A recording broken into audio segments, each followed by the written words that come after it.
How's it going, everybody? It's Wolf here, and welcome back to Everlasting Summer. Now, the screen is all shaky, and apparently when Semyon woke up, he had a hellish ringing inside of his head. That's a good sign. Not really. Well, I guess we're about to find out what this is all about. The ringing seemed to be coming from the depths of my consciousness. Oh, that's a good sign. But after I came to my senses, I realized that this was the cause of my ringing as my alarm clock. Strange. Where did it come from? Why is it standing near my bed? It was 7:30, according to the clock. Olga Dmitrievna had already left. There's nobody to force me to go to the lineup. Thus, I can sleep a bit more. I closed my eyes, but it seems like my consciousness had already had its coffee and was ready for a long, productive day. I need to get up. I should plan my day out. After all, I need to at least find out something today. But still, nothing came to my head. Fine. I need to wake up completely and wash myself. Did you take a bath last night, though? On my way to washstands, I met Xenia. What got you up so early? Anything wrong with being up early? She looked at me as if I had insulted her. No, nothing. Just curious. None of your business. Gosh, Xenia isn't very sympathetic when she's in a good mood, but today she just looked furious. The cold water pricked me up. In the fog my head dissipated, my thoughts started to arrange themselves. Curiously, I started to wonder about finding a good place in the canteen, more than about finding answers. I brushed my teeth and was going to leave, when a quiet sound wafted past my ears. It's probably a squirrel, or some other animal. I heard another sound, this time a bit farther. I walked 10 meters along the path, searching for the source. Nobody, just the morning forest. I returned to the washstand and saw Miku, who was looking for something in the grass. Noticing me, she smiled and jumped up to me. Oh, hello! Good morning! I accidentally scattered my tooth powder, just trying to gather it all back up. I think that's going to be a bit hard, because it's powder, and you can't just gather powder up when it's gone, because that won't work out for you very well at all. Just saying. The dewy grass didn't seem to be helping matters. Are you sure that's a good idea? Well, why? What else could I do? I don't have any more. It was the last I had. She pouted like a child who had just had her favorite toy taken from her. Here, I'll give you mine. I dug into my bag. No tooth powder there. Strange. Didn't I just put it there? I walked away for just a minute and now it's gone.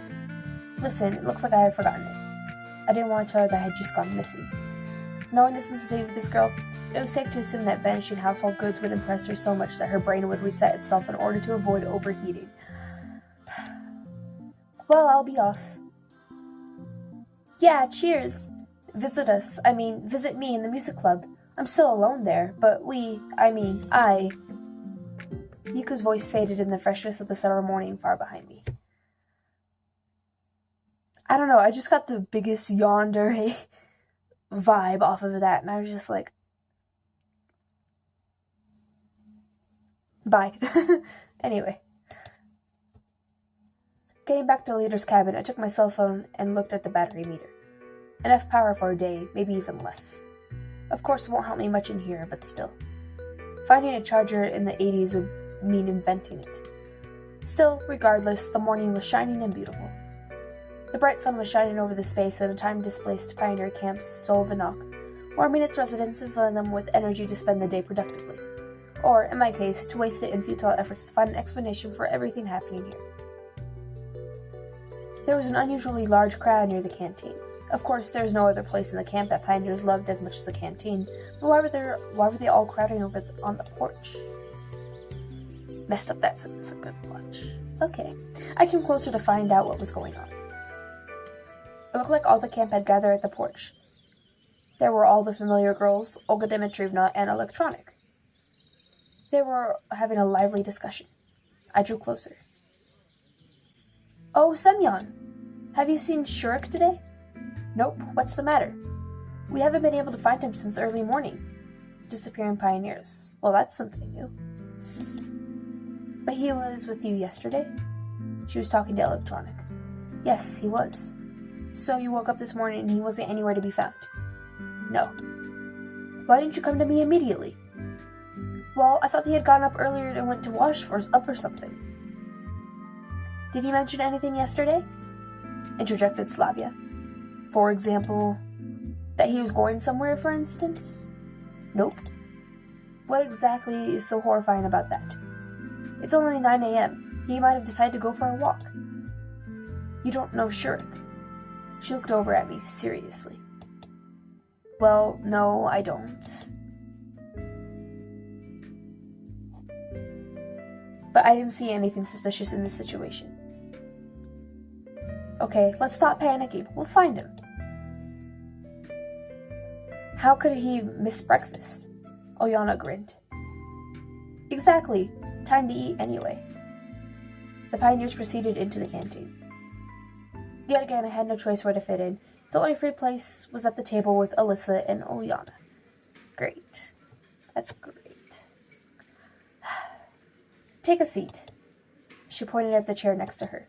I sat down. Aren't you going to get your food? Good idea. I hadn't thought about that. Today's breakfast didn't look much different from yesterday's, but it looked more appetizing. Or maybe I was just very hungry. Or maybe I was eager to finish it off as soon as possible to avoid yet another Oyana prank. Jesus Christ. Oh yeah, by the way, someone mentioned in the comments that Oyana is 15. Which then officially, I don't know. I guess, that's not as young as I thought she was. But, I don't know. I'm still a little bit weirded out by it, but you know what? I guess if Semyon is under 18 in this time period, or at least 18 in this time period, I guess it's okay? Question mark? I'm not going to judge it too much further. And then there's Alisa, who I just don't like. Want to go to the beach with us today? When? Right after breakfast. Generally speaking, relaxation wasn't on my agenda today, but if I was going to spend my time thinking, why shouldn't I do it while getting a suntan? Sure, why not? I wouldn't trust that. Okay. Ah, cool. She smiled nicely. I bet you're planning another prank. No, not at all. Oyana waved her hands at me. She sure is. Alisa grinned. She's always like that. I looked at Alisa attentively and suddenly remembered yesterday's evening. Her strange behavior, our quarrel. But now she looked like usual. Maybe there's no need to say anything to her, though I wasn't going to. At the end of the day, everything that happened that night stopped seeming unusual, as if it was all just a dream. No way. I think she's right. Nobody believes me. Oyana took her tray of dirty dishes and stood up. Enjoy your meal, she said in such a way that left no doubt. Nothing good awaits me today at the beach. Yeah. Me and Alisa were left alone. Oh, that's great. I said Alisa. Her name is Alisa. I don't know why, but I thought, I said it with an E and I didn't. I'm losing it. I guess I shouldn't go with you after all. Why is that? Well, I've got something to do. And what exactly would that be? She looked in my eyes and I couldn't even find an appropriate excuse. I don't even have a swimsuit. Try mine. You think it would fit me? Give it a try. I don't think it's worth the effect.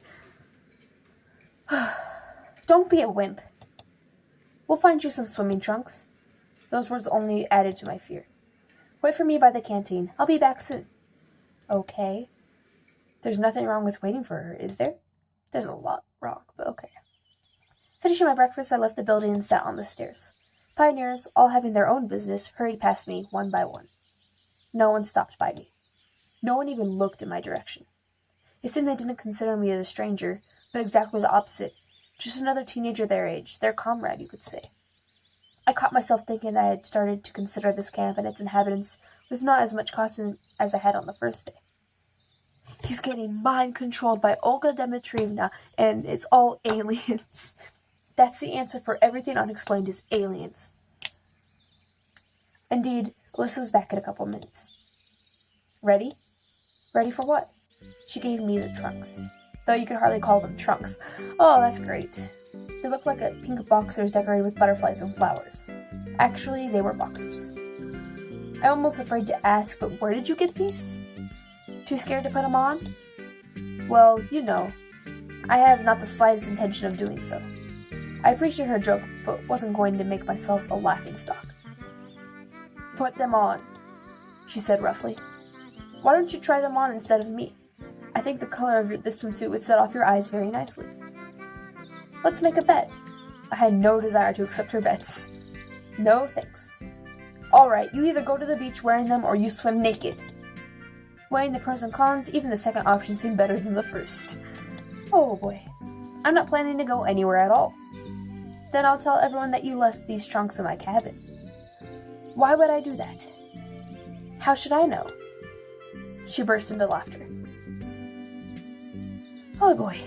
This is why Alisa annoys me. I didn't want to argue with Alisa, so I decided to go to the beach in the end. But not in those flamboyant trunks. Okay, I'll be there in 10 minutes. Don't be late. She ran off after saying that. I dragged my feet to Leader's cabin to get a towel and to hopefully find something like trunks. Olga Dmitrievna was waiting for me in the room. Semyon, did you hear anything about Shurik? Same as half an hour ago. I walked to my bed and took a towel. Are you going somewhere? Yes, to the beach. Wait, do you have swimming trunks? You came here without any luggage, as I recall. Strange that fact didn't seem to surprise her during our first encounter. No. So what will you wear? Good question. What? I don't know. Wait a minute. She walked to the wardrobe and unlocked a drawer. In a moment, she had a pair of normal black trunks. Where did she get those? More importantly, why? Olga Dmitrievna apparently has a lot of guys on the side. Why else would you keep guys' clothes in your room unless you expected to have guys over a lot? Just say. I see you. I see you. Okay, anyway. Someone from the previous session might have forgotten them. Considering all the strange things in this camp, it wasn't really surprising to find men's swimming trunks in Olga Dmitrievna's room. Thanks. The trunks were just my size. Yeah, that part's creepy. Like, you're supposed to be a little bit too big or a little bit too small, but I got changed behind the cabin and went to the beach. Whew. This is so pretty. I love the art in this game. Like, I really want to draw landscapes. I'm just really bad at it. I need to practice more. That's why. But I mean, look at how pretty this is. Like, damn. Anyway, a lot of paintings had already gathered there, but I recognized only Alisa and Ulyana. Come here. I walked over to them and sat on the sand. I see you found something better. She stared at my trunks and smirked. As you can see, come on, let's swim. I don't want to. Maybe later. I'm not a fan of swimming. I'm a fan of swimming, kind of, more or less. When there's not a lot of people around, I'm a fan of swimming. I don't know. I get self-conscious sometimes, but it's okay. Anyway. Suit yourself. The girls ran into the water. Why did I come here? Why am I not looking for answers? Should I care about it now? Sovanok seemed normal. Certainly a lot of strange things have happened to me during these 3.5 days, but not one of them, taken separately, seemed at all supernatural. Especially since I didn't get any closer to finding so much as a clue. On the contrary, everything that had happened has only confused me more. What alternatives do I have? I won't get any further from the local residents. Though I doubt they even know it. Should I try to leave this place? But how far can I walk considering that I don't know where I am? It turns out that my only option is to wait. After some time, the girls came back. Ulyana held something in her hands. Is she going to throw like a jellyfish or something at him? Look! I looked up and saw a crayfish. Close enough. Those things are creepy though. Like, they have the weird little eyes, and I'm just like... oh, they creep me out. Just a normal crayfish. Ulyana lay next to me and started to torment it. Oh, leave the poor animal alone. Why? It's just a crayfish. So what? It has a right to live too. I'll rip its claws off and ask the cook to boil it for dinner.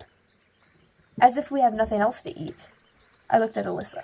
She seemed to be totally uninterested in Ulyana's fun with the poor sea creature. The poor sun creature. Yes, it's a creature from the sun, and it fell onto Earth, and now Ulyana's tormenting it. Also, her hair is sort of defying logic and gravity. but it looks very smooth. Tell her! What's wrong? It's the crayfish. It deserves it. It looked like the girls missed their lesson on nature in primary school and lacked empathy for the environment. Give it. I snatched a crayfish off Oliana. Suit yourself. I was a little surprised she didn't resist. I looked into the eyes of the poor animal. They didn't express anything at all, but I thought that if it could speak, it would certainly be outraged. Maybe it would even go to the UN Convention of Human Rights. Okay. To tell the truth, I wasn't sure that would help. Yeah. I took the crayfish to the river and set it free. Never mind. I'll catch more. There are plenty of them here, said Oliana. No doubt about that, I mumbled. Time passed and I was getting sleepy. Again? Really? I fell asleep. Congratulations. I don't remember what I was dreaming about, but if I was dreaming at all. But I woke up when someone shook my shoulder. Jesus Christ. I thought Alisa's swimsuit was bad and I just didn't say it. What is that? How is... I don't understand how that works. Like, they're gonna, fall out through the middle. That's what's gonna happen here. And as a camp, you couldn't do, a one-piece that, completely covered shoulders sort of thing. I don't, a surf suit sort of thing. That's what I imagine her wearing, not... The fuck is that? Okay, anyway. Olga Dmitrievna stood next to me. Did you come to swim too? I asked, still half asleep. No. It's almost time for lunch and we still can't find Shurek. The leader said, standing before me in a wet swimsuit. If she didn't come to swim, then why is she wet? 2 and 2 are not equaling 4 here. Okay. And I want you to look for him. It seems like I'm the only pioneer in this entire camp. I was sincerely outraged. Every time I was getting clearer that Olga Dmitrievna considered me her errand boy to be used like a slave. Or vice versa. If I came to you, then I want you to help me. Why exactly me? However, after giving it some thought, I decided to agree. After all, my shoulders and back got sunburned while I was sleeping, and searching for Shurek would let me get acquainted with the unexplored locations of the camp. Okay. It's not exactly right to wander around wearing only swim trunks, so I should get changed first. 10 minutes later, I stood outside Olga Dmitrievna's cabin, deciding where to go. Oh. Let's see. If I was being honest, knowing what little I do about Shurek, he seemed like the type of person that'd go to the boathouse. However, the forest would be a good way to get acquainted with all this side of the camp. And the bus stop would be a good way to check to see if there's a bus there for a way out. I don't know, I just feel like the boathouse would be the most likely place to find him, though. Also, what's this building? I guess not what. And also, apparently we could go to this cabin. I don't know how that's going to help, because Shurek's cabin's over here. But I'm going to go to the boathouse first, because I believe in helping people first. Maybe Shurek decided to pick up stones near the water. Or, in the worst case, I'll find his corpse. That's great. But I'm sure that it won't end up that way. Finds corpse. I was crossing the square when someone called out to me. Wait. Bruh, your shirt's a little tied there. I don't approve of the way these girls dress. I mean, if it isn't obvious about the way I'm dressed. No. They can do whatever they want. I'm just like, listen. Okay. Alyssa came up and smiled. I immediately sensed a trap. Where are you going? I'm searching for Shurek. Olga Dmitrievna asked me to. And how is it? Exciting. She looked intently into my eyes and I turned away awkwardly. Not really. But a pioneer is missing. Surely you're not freaking out over such a minor thing. What do you mean? Only a few hours have passed. Maybe he just lost track of time while having a walk. Certainly I'd had the same idea, but I wasn't telling her that. Yes, that's true. But who knows what could have happened? Let me help you with it. With what? I got suspicious. With looking for Shurek. Oh, but I can do it. Oh, come on. She smiled at me, but there was something malevolent in that smile. Naturally, her smile was cute enough, but it really seemed to me like there was something behind it. Of course there was. Well, if you insist. Since I could not understand what's on her mind, I had no real reason to refuse. But before we go, I have to get one thing from home. Okay, I'll wait for you. You're actually serious about just standing there? Let's go. Okay. This nice skull on the door, that's real comforting. We approach Alisa's cabin. It would be just like all the other cabins, if not for the Jolly Roger on the door. Yeah. By the way, Ilyana is my roommate. That explains a lot, actually. I was wondering why they were the ones that were hanging up together, because it kind of seems like they wouldn't get along very well, and I'm just like... But if they're roommates, then that makes perfect sense. Okay. Nice. We entered the cabin. The complete chaos inside really reminded me of my old flat. This is obviously Ilyana's side, and this is obviously Alisa's side. Looks like the type of post I would expect her to have, to be honest. Though why I thought of it as old. In general, I would imagine a girl's room differently. Snow-white sheets, walls, floors, and ceilings shining, spotless. But when you consider that the two most exemplary pioneers are living here, we just stood silently for some time. And what did you need to get? Huh? Seems like I interrupted Alisa's thinking. Yeah, it's not here, actually. Wait, here, I'll be back in a minute. She smiled and ran out. What the fuck? She seems really flaky today, I'd say. I began to examine the room.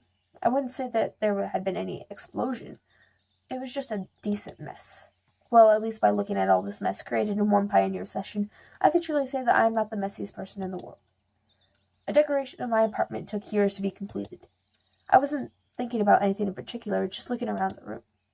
Posters of Soviet artists, some books on the shelves, various household items. And then I realized that everything is wrong. Something will happen soon. Something bad. Why did Alisa leave me here all alone? There's something I had to discover. My gut told me that it's dangerous to stay here. I went to the door and tried to open it. Locked. Oh no. That's not good. What a surprise. How did she manage to quietly lock me in? I don't know what's on her mind, but I need to get out of here. I went to the window, opened it, and climbed out. Now I can go and take care of business, or... I chose the second option and waited. What is the reason she had me locked up? I wanted to know what was happening. Plus, I really want to see Alisa's face when she finds the room empty. I hid in the bushes next to the house and waited. After some time, I heard footsteps. Alisa and Olga Dimitrievna came to the house. You'll see everything for yourself. She opened the door and went in. A few seconds later, she ran back out. Alisa's face looked as if she just won the mouse catching competition, but at the last moment found out that it's not a real Olympic sport.